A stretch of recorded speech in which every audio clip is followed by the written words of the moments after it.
All okay, ठीक है। चलिए, सो what is continuum? What is continuum? देखो, अगर आपके सामने एक ब्लॉक रखा जाता है, लेट अस अज्यूम,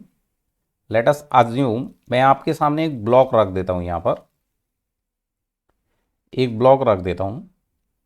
तो पुराने टाइम में, देखो जरा इसको ध्यान से सुनना, ये एक तरीके से ब्रह्म ज्ञान है आपके लिए, ठीक है। इसको ध्यान से सुनना, ये ब्रह्म ज्ञान है आपके लिए।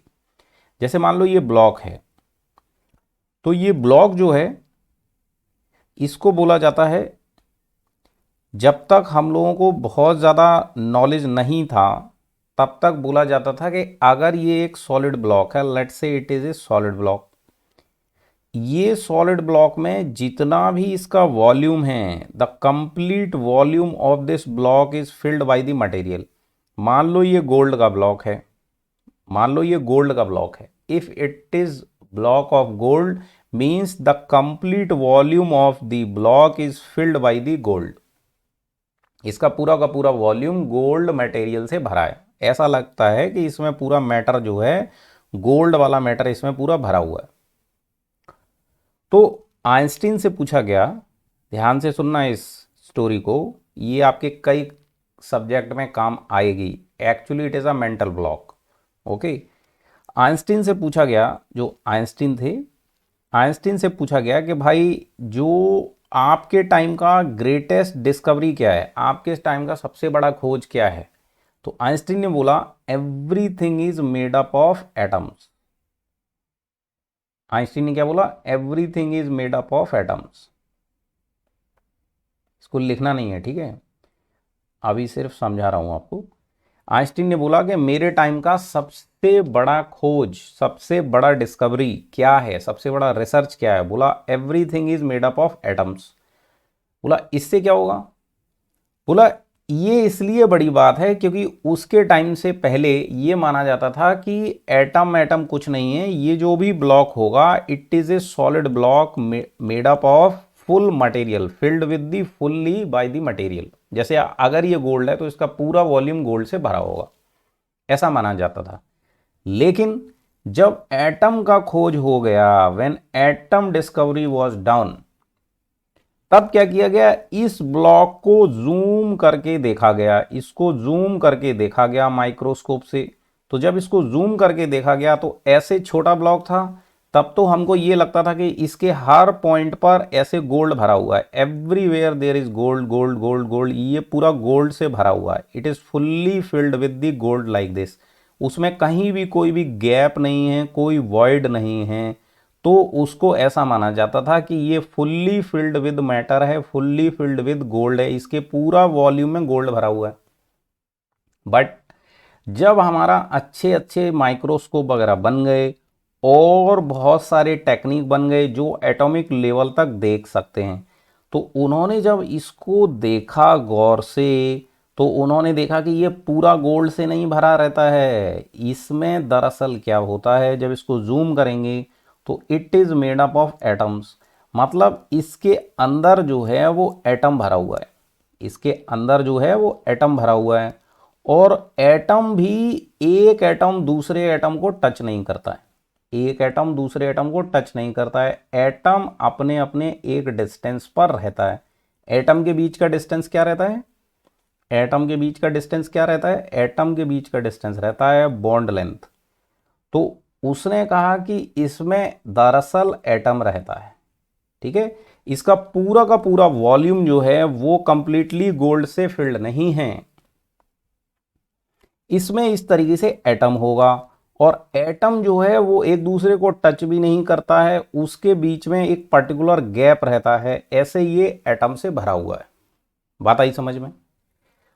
तो अभी अगर ये एटम से भरा हुआ है, जैसे मान लो ये वाला ब्लॉक था, छोटा सा ब्लॉक था, और अगर मान लो मेरा साइज इतना छोटा है, ठीक है, मैं देख रहा हूं ये मैटर है, अगर ये मैटर मेरे सर में आप मारोगे, इस तरीके से मैं मारूंगा तो मुझे मैटर का फील होगा, मेरे फोर्स यहां पर सर में लगेगा, ठीक है।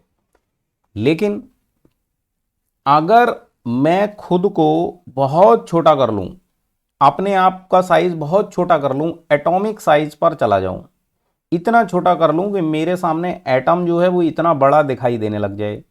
खुद को छोटा करो या ब्लॉक को बड़ा करो, एक ही बात है। खुद को छोटा करो या ब्लॉक को बड़ा करो, एक ही बात है, ठीक है ना। तो अगर मैं खुद को इतना छोटा कर ले रहा हूं एटम के साइज के बराबर, एटम के साइज के बराबर, अभी मैं दोबारा से जब इसमें ऐसे उड़ के जाऊंगा मान लो, और इसमें सर टकराने की कोशिश करूं, इसमें सर टकराने की कोशिश करूं, तो जरा बताओ, जब मैं ऐसे उड़ के जाऊंगा, यहां ये मैक्रो लेवल, ये मैक्रोस्कोपिक लेवल है, मतलब मोटा मोटा तौर पर चीज को देखते हैं, that is called macroscopic level. तो मैक्रोस्कोपिक लेवल पर तो मैं ये हूं, और गोल्ड का ब्लॉक ये, मैं ऐसे सर मारूंगा तो ये हिट होगा, ठीक है ना। लेकिन अगर मैं माइक्रोस्कोपिक लेवल पर चला गया हूं, मेरा खुद का साइज एटम के साइज के बराबर है, तो मैं ऐसे उड़ के जाऊंगा, तो यहां पर जरा बताओ, ये लाइन क्या है, बाउंड्री, यहां पर जाऊंगा तो मेरा सर टकराएगा या नहीं, यस या नो में जवाब दो। क्या यहां पर मेरा सर टकराएगा या नहीं, बोलो।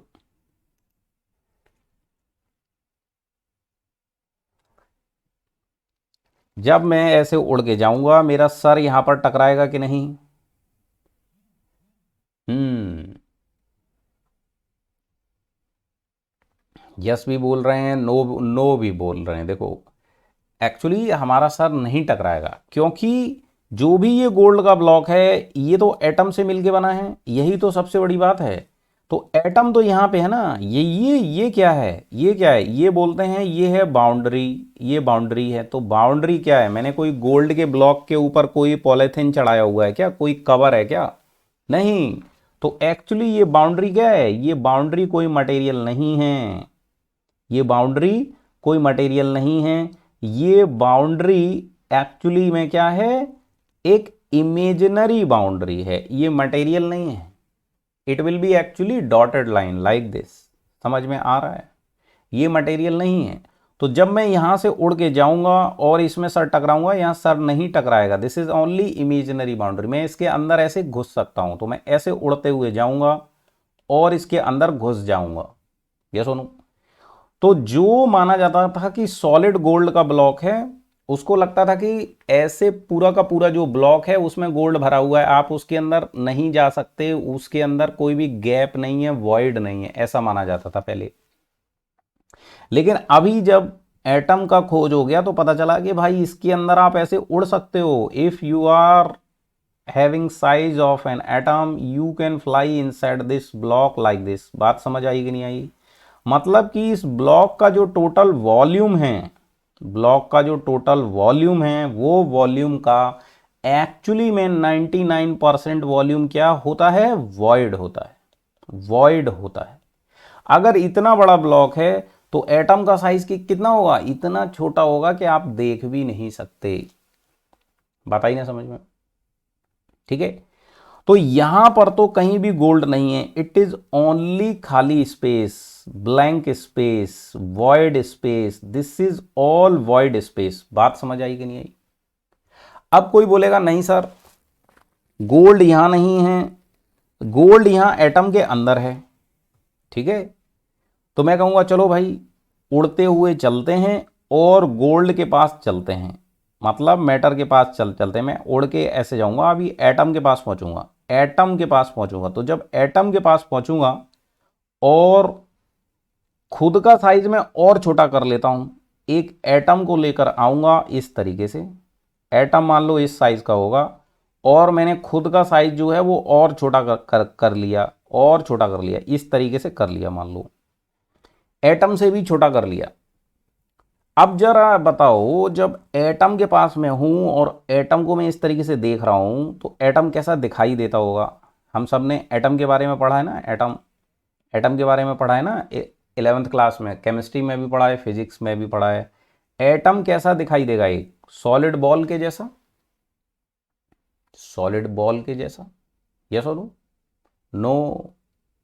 एटम सॉलिड बॉल नहीं होता है, एटम का भी आपको डेफिनेशन बताया गया है, एटम भी सॉलिड बॉल जैसा नहीं होता है। एटम दरअसल कैसा होता है, एटम होता है इस तरीके का, एटम में बीच में होता है एक न्यूक्लियस, और उसके आसपास घूम रहा होता है क्या, इलेक्ट्रॉन। इलेक्ट्रॉन घूम रहे होते हैं in different different orbits, in different different orbits electrons are moving like this, yes और नो, यस और नो। तो अभी जब मैं यहां से उड़ के जाऊंगा तो इस लाइन में क्या मेरा सर टकराएगा फिर से, नो, क्योंकि फिर से ये लाइन कैसा लाइन होगा, ये लाइन कैसा लाइन है, इमेजिनरी, ये भी बाउंड्री की तरह है, एक्चुअली वहां पर कुछ नहीं है। जैसे ये बाउंड्री था वैसे ही ये बाउंड्री है, मतलब एटम एक्चुअली में ऐसा होता है। तो अगर मैंने अपना साइज और छोटा कर लिया इस तरीके से, तो मैं इसके अंदर भी उड़ सकता हूं इस तरीके से। गेटिंग पॉइंट और नॉट, बात को समझ पा रहे हो कि नहीं, ये ब्रह्म ज्ञान चल रहा है एकदम से, इसके अंदर भी उड़ सकते हो। गेटिंग दी पॉइंट और नॉट। तो इसके अंदर भी क्या है कि बहुत सारा वॉल्यूम, बहुत सारा मतलब 99% वॉल्यूम जो है वो क्या है, वॉइड है। इसमें भी जो ये है, ये दीज आर ओनली पाथ, ये रास्ते हैं, these are only path, yes सुनो। तो ये भी कैसे हैं, ये भी दरअसल कैसे हैं, इमेजिनरी हैं, ये भी मटेरियल नहीं है। तो एक्चुअली आप इनको भी हटा दो। अगर आप एटम का फोटो खींचोगे तो ये तो रास्ता है, दीज आर ओनली पाथ, इसको भी हटा दो। Atom is actually this, there are neutron and proton inside the nucleus and electrons are moving here and there. So ये होता है अपना एटम। अभी अगर कोई कहता है कि मेरे को इलेक्ट्रॉन के अंदर मटेरियल है, तो मैं कहूंगा कि बेटा इलेक्ट्रॉन के पास जाओ। अगर आप इलेक्ट्रॉन के पास जाओगे, if you will go near A electron, electron के पास अगर आप जाओगे तो जरा इलेक्ट्रॉन बताओ कैसा दिखाई देगा, एक सॉलिड बॉल जैसा दिखाई देगा क्या, जिस पर ऐसे नेगेटिव सिंबल बना होगा क्या, नो। इलेक्ट्रॉन का डेफिनेशन क्या है, वो भी 11th क्लास में पढ़ा है आपने, it is a charge cloud. एक ऐसा स्पेस होता है जिसमें नेगेटिव चार्ज पाए जाने की संभावना सबसे अधिक है, मतलब there is maximum probability of finding the negative charge. ये ओनली एक रीजन है, एक स्पेस है, एक जगह है जिसमें नेगेटिव चार्ज के पाए जाने की संभावना सबसे अधिक है। अभी ये नेगेटिव चार्ज क्या है, चार्ज, नेगेटिव चार्ज क्या है, नेगेटिव चार्ज मटेरियल रहता है क्या, नेगेटिव चार्ज मटेरियल होता ही नहीं है। मतलब अगर मैं इस इलेक्ट्रॉन में भी अंदर जाकर सर मारूं तो मैं इसमें भी उड़ता फिरूंगा और मेरा सर कहीं पर नहीं टकराएगा, तो मटेरियल तो यहां भी नहीं है। गेटिंग पॉइंट और not. So what is this actually, this is actually a property, charge is a property actually. एक ऐसा गुण आ जाता है उस स्पेस में कि एक स्पेस दूसरे स्पेस को अट्रैक्ट कर सकता है अगर उनके बीच में अपोजिट चार्ज है, और एक स्पेस दूसरे स्पेस को रेपल कर सकता है अगर उनके बीच में सेम चार्ज है। तो स्पेस भी स्पेस को अट्रैक्ट करता है, स्पेस भी स्पेस को रेपल करता है, due to property of the space. बात समझ आई। तो इधर भी मटेरियल नहीं है। अब जिसको समझ आ गई होगी बात, वो बोलेगा सर ने तो प्रूफ कर दिया मटेरियल कहीं है ही नहीं है, मैटर कहीं है ही नहीं है, मैटर कहीं है नहीं, फिर ये क्या है, गोल्ड क्या है फिर। इसीलिए आइंस्टीन सर का इतना नाम है, उन्होंने प्रूफ किया था, उन्होंने कहा था ये मैटर वैटर कुछ नहीं है, ये सब इमेजिनरी है। Actually E equal to mc² होता है। जो भी मास है मैटर है, मैटर है, मैटर का मास होगा, मास एक्चुअली एनर्जी होता है। So energy and mass are convertible. Actually ये सब क्या है, एनर्जी है, 3D होलोग्राम है। वो हमें ऐसा दिखाई देता है क्योंकि हम भी उसी 3D होलोग्राम का पार्ट हैं। बात समझ आई कि नहीं आई। तो पहले ऐसा माना जाता था कि अगर ये गोल्ड का ब्लॉक है तो ये कंप्लीटली गोल्ड से भरा होगा, कंप्लीटली, उसमें कहीं भी कोई गैप नहीं होगा, it is completely filled with gold. उस चीज को बोलते थे क्वांटिनम कंसेप्ट, क्वांटिनम माना जाता था पहले। बट जब छोटा छोटा पार्टिकल्स की खोज हो गई, एटम, इलेक्ट्रॉन, प्रोटॉन, उसके भी अंदर और पार्टिकल रहते हैं, इलेक्ट्रॉन भी it is also made up of सब पार्टिकल, फर्दर सब पार्टिकल। इलेक्ट्रॉन भी कई और पार्टिकल से मिलकर बना है, प्रोटॉन भी और कई पार्टिकल से मिलकर बना है, न्यूट्रॉन भी और कई पार्टिकल से मिलकर बना है, ठीक है ना। 1960 तक with in an atom more than 250 particles खोज हो चुके थे। हमारे सिलेबस में हमको बहुत सिंपल सा पढ़ाया जाता है कि यहाँ न्यूक्लियस रहता है, उसमें न्यूट्रॉन और प्रोटॉन रहता है और आसपास उस पर इलेक्ट्रॉन घूमता रहता है। हमको बस ये तीन पढ़ा दिया जाता है, electron, proton, neutron. But within the atom more than 250 plus particles are researched, उसको पाया जा चुका है, खोजा जा चुका है। बात समझ आई कि नहीं आई? तो दरअसल जो मैटर है वो एनर्जी का ही एक फॉर्म है और वो कहीं भी सॉलिड होता नहीं है। लेकिन पहले के टाइम में क्या माना जाता था कि जो भी मैटर है, मटेरियल है, वो पूरा का पूरा अपने आप में फिल रहता है, उसमें कहीं भी कोई वॉइड नहीं होता है। बात को समझे कि नहीं समझे? उस चीज को बोलते थे कॉन्टिनम। तो जो फ्लूइड होगा, फ्लूइड को भी कॉन्टिनम माना जाता था। अब हम लोग फ्लूइड का बात करते हैं, फ्लूइड का बात करते हैं। मान लो इस कंटेनर में इतना फ्लूइड भरा है, तो ऐसा समझा जाता था कि फ्लूइड भी कंटिन्यूअसली पूरे वॉल्यूम में फ्लूइड भरा है, फ्लूइड के अंदर कहीं भी गैप नहीं होगा। मतलब इतना अगर इसमें मैंने वाटर भर दिया तो वाटर के बीच में कहीं भी गैप नहीं होगा, वॉइड नहीं होगा, खाली स्पेस नहीं होगा। ऐसा समझा जाता था कि भाई ये कॉन्टिनम है। बट रियलिटी में ये कॉन्टिनम नहीं होता है। रियलिटी में there are fluid particles, there are fluid molecules. जैसे अपना वाटर है, वाटर में किसका मॉलिक्यूल होगा? H2O मॉलिक्यूल होगा, उसके अंदर H का 2 एटम और ऑक्सीजन का 1 एटम रहता है। तो एक्चुअल में ये पूरा कंप्लीटली फिल्ड वॉल्यूम नहीं रहता है। ये सुनो, एक्चुअल में ये एटम से मिलकर बना हुआ है। बात समझ आई कि नहीं आई? So this is the concept of continuum. ये सारे इंटरव्यू क्वेश्चंस हैं, इसरो डीआरडीओ में इसी लेवल तक पूछता है। And these are very basic, these are very basic. बात आई ना समझ में? हाँ, तो यहां तक बात समझ आई तो जय हिंद लिखो फटाफट, फिर हम लोग इसको नोट करते हैं, फिर हम लोग इसको नोट करते हैं। यहां तक बात समझ आई तो कमेंट में जय हिंद लिखो फटाफट।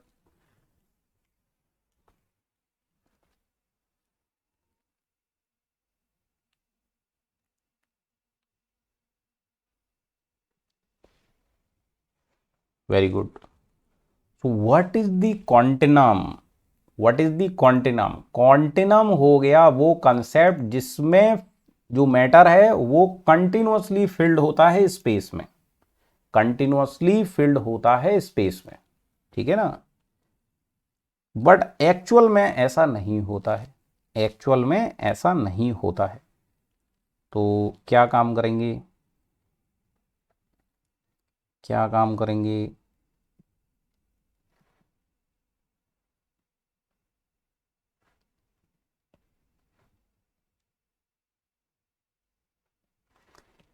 डेफिनेशन लिखो।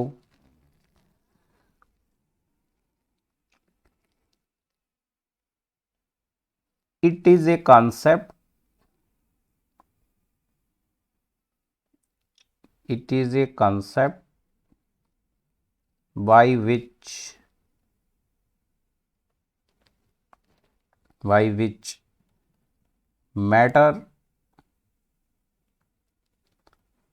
matter is assumed, matter is assumed to be filled throughout its volume, throughout its volume without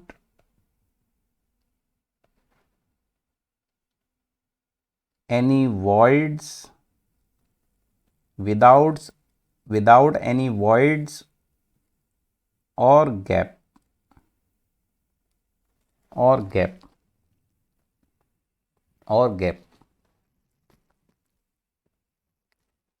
But actually every matter is made up of,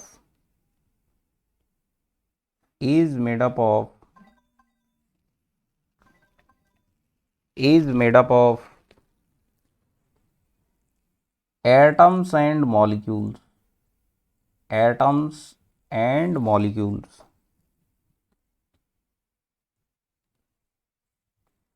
having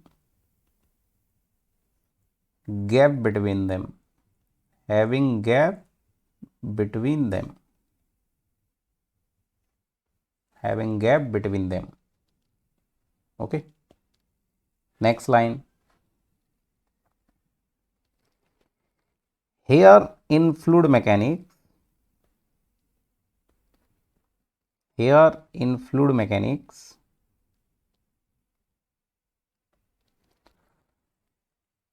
for simplicity,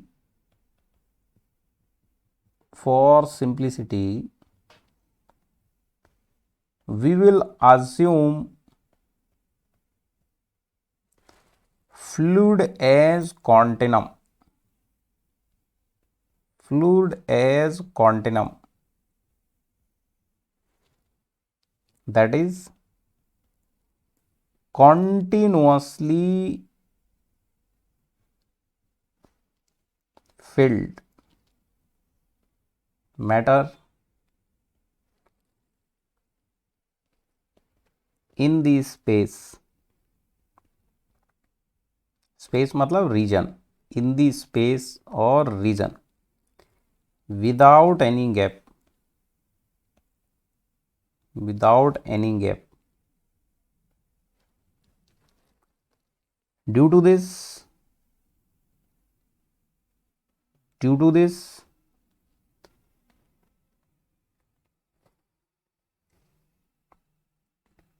due to this, the properties of fluid, the properties of fluid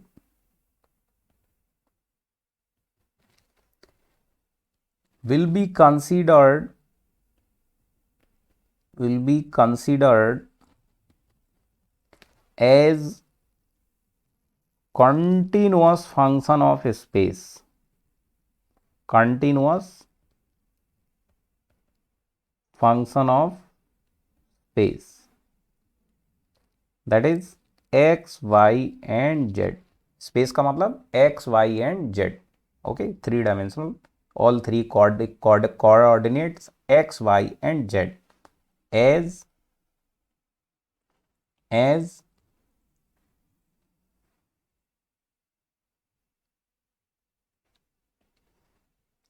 now look here.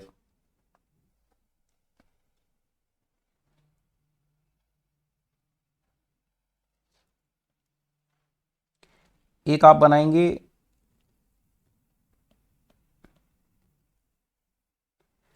इस तरीके से,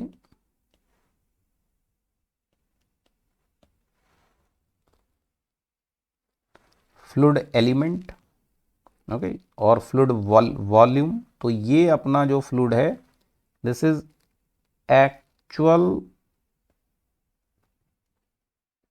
picture of fluid, it is made up of atoms and molecules, fluid as continuum, fluid as continuum मतलब ये continuously field है, ये continuously field है, ठीक है ना। ये स्पेस है आपका ए बी सी डी,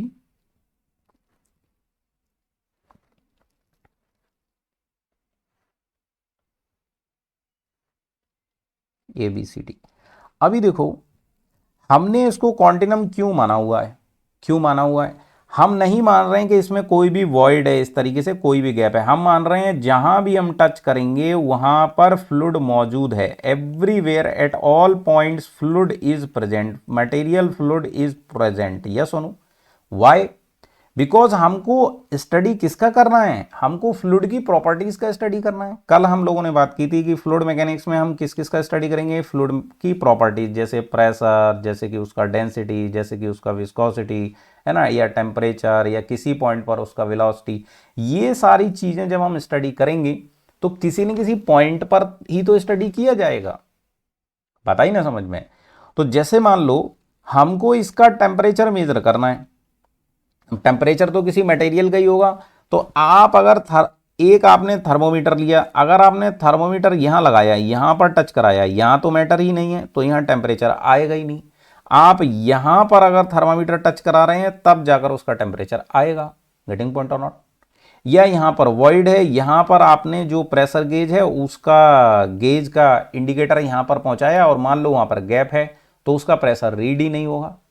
लेकिन इस केस में क्वांटिनम में किसी भी पॉइंट पर अगर आप वहां चेक कर रहे हैं तो प्रेशर का वैल्यू भी मिलेगा, टेम्परेचर का वैल्यू भी मिलेगा, वेलोसिटी का वैल्यू भी मिलेगा। बात आई समझ में कि नहीं? That's why to simplify the problem, actual problem is this, but we convert and assume like this as a continuum, so that कि जो भी प्रेशर हो, टेम्परेचर हो, डेंसिटी हो, all these things are continuous function of the space. Space मतलब पूरा ये volume with respect to x y and z coordinate. इतनी बात समझ आई कि नहीं आई? इतनी बात समझ आई कि नहीं आई? तो यहां पर हम लिख देंगे for example if we want to study pressure, for example if we want to study the pressure, okay, तो प्रेशर जो होगा उसका मैथमेटिकल आइडियलाइजेशन, मतलब जो उसका मैथमेटिक्स होगा उसमें वो कंटिन्यूअस फंक्शन होगा एक्स वाई जेड का, एक्स वाई जेड का। तो अगर प्रेशर को हम इस तरीके से एक्स वाई जेड के फंक्शन में लिख सकते हैं, मतलब वो कॉन्टिनम आपने उसको माना हुआ है। बात आई ना समझ में? Means pressure is a function of all three x y and z, और you can say pressure is function of space, pressure is function of space, okay. Similarly density will be also function of space, continuous function of space, like this। तो जो भी आप चीज इसमें find करेंगे simplicity के लिए हमने उसको क्वांटिनम मान लिया है। नोट हो गया यहां तक? तो जय हिंद लिख दो।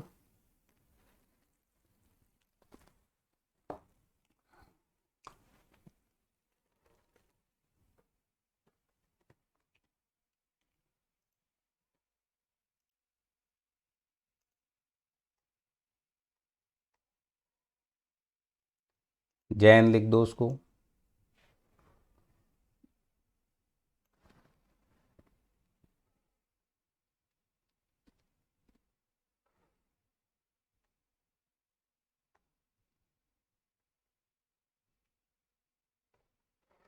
कोई कोई बच्चा बोल रहे हैं उनको आज नहीं मिला है, ऐसा कैसे हो जाएगा?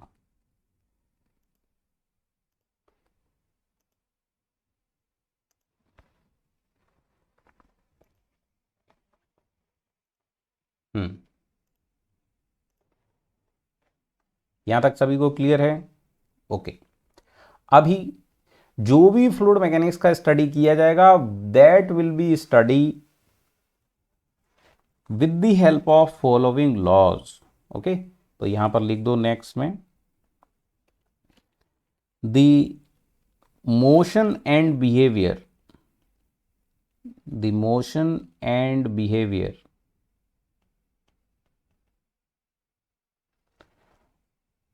of the fluid will be studied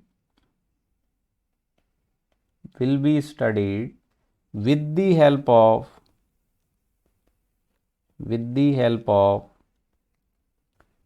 following laws। तो हम लोग जो फ्लूइड मैकेनिक्स में जो भी प्रॉपर्टीज का स्टडी करेंगे उनके लिए कौन कौन से लॉ हम लोग फॉलो करेंगे, ठीक है ना? तो उसमें पहला होगा law of conservation of mass, क्योंकि ये तो यूनिवर्सल लॉ है, यूनिवर्सल लॉ यूज करेंगे, law of conservation of mass. उसी तरीके से दूसरा यूज करेंगे law of conservation of momentum, law of conservation of momentum, तो ये भी यूज किया करेंगे। इम्पैक्ट ऑफ जेट वगैरह में इन सब का यूज है ना, मोमेंटम। और क्या यूज करेंगे? लॉज ऑफ मैकेनिक्स, मैकेनिक्स के लॉ भी लगाएंगे, जैसे F = ma, है ना, न्यूटन्स लॉज, है ना। तो लॉज ऑफ मैकेनिक्स भी लगाएंगे, रोटेशनल वाले भी लॉ अप्लाई करेंगे, T equal to I alpha. ठीक है, तो जहाँ जहाँ नीड होगी इन सारे लॉज को यूज़ किया जाएगा। मैकेनिक्स के laws are applicable for the fluid, okay, that's why it is called fluid mechanics. और क्या यूज़ करेंगे, some time we will also use the laws of thermodynamics, thermodynamics के लॉ भी यूज़ करेंगे। ठीक है, थर्मोडाइनमिक्स के लॉज भी यूज़ करेंगे where it will be needed. So with the help of these laws, we will study the motion and behavior of the fluid, or you can say study of the fluid properties. Fluid properties का study किससे, इन laws की help से हम लोग किया करेंगे। बात समझ आई? Yes.